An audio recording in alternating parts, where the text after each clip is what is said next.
I'm Dorothy Rowe, and the video you're about to watch is a little clip from a recent webinar. It provides a collective healing for the redistribution of resources for people all over the world.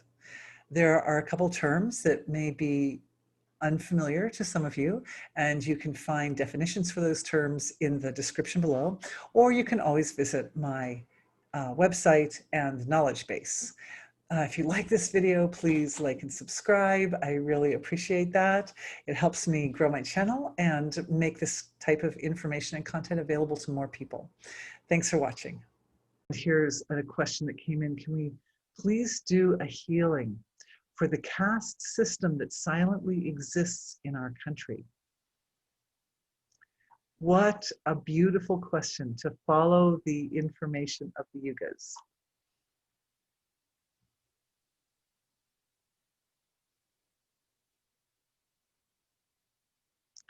The question, I'm just reframing the question a little bit, is that the caste system necessarily distributes resources inequitably. And that's the problem. Because what individuals or what groups do with the resources will determine where they end up falling in the spectrum of success or non-success or comfort or whatever. But every human deserves the right and the opportunity to grow in their full potential with everything they need to do that, whatever that means for them and what they need to do that. So I'm a little bit reframing the question in terms of, can we do a healing for redistributing resources equitably within the family of humanity?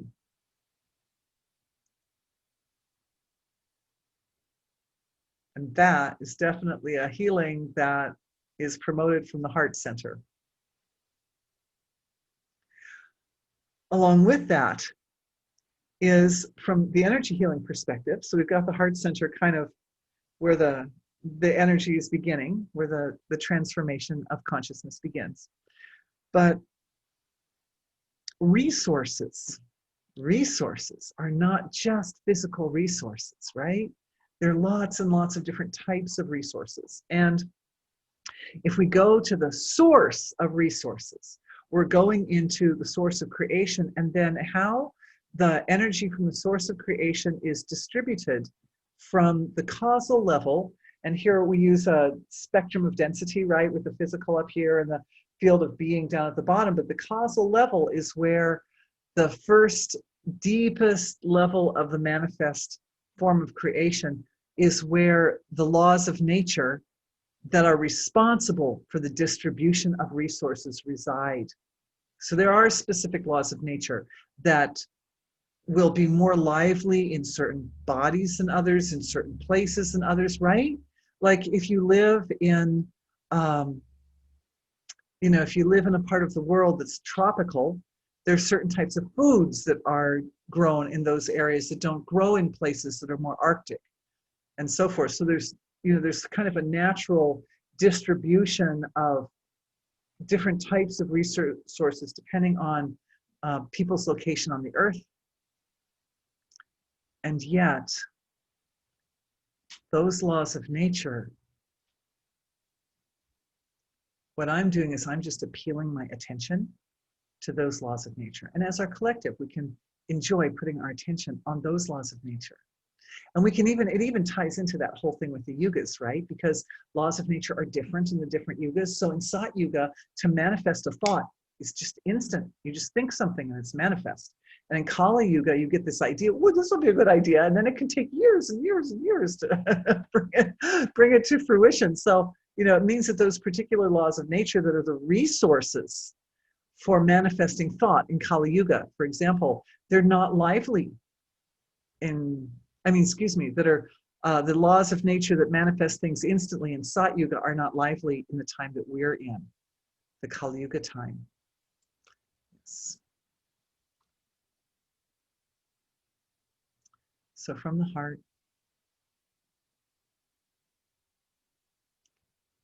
The important resources, the most important resource is the resource of consciousness. Because consciousness is an infinite ocean of all resource.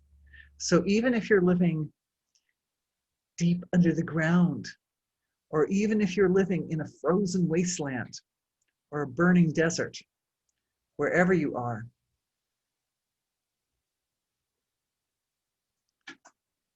possession of the human physiology means possession of the ability to nurture natural law.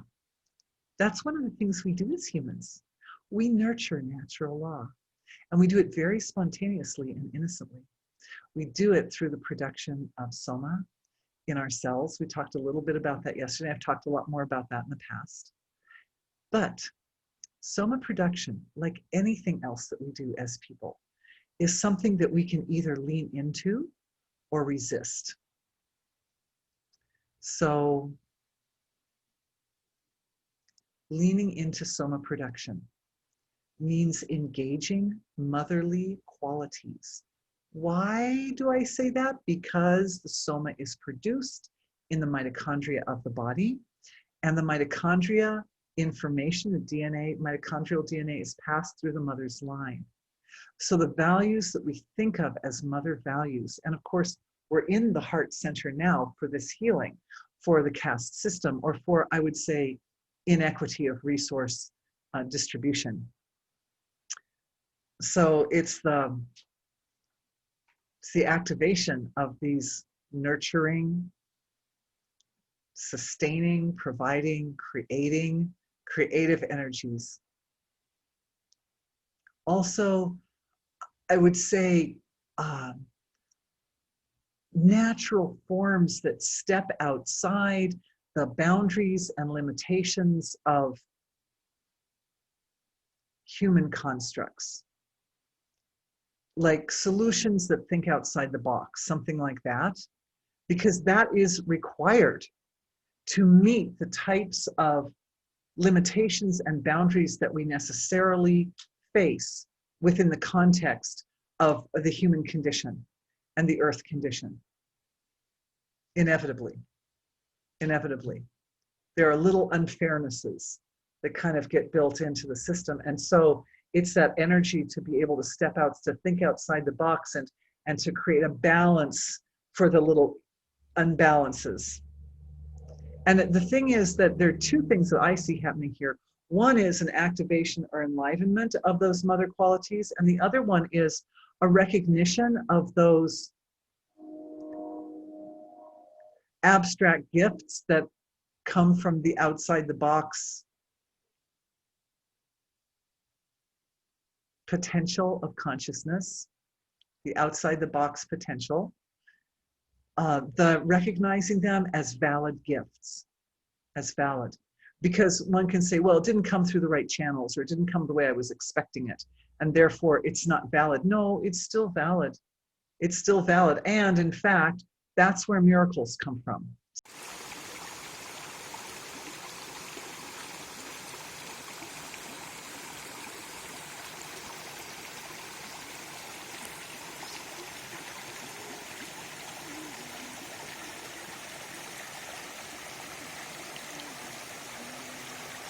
Count.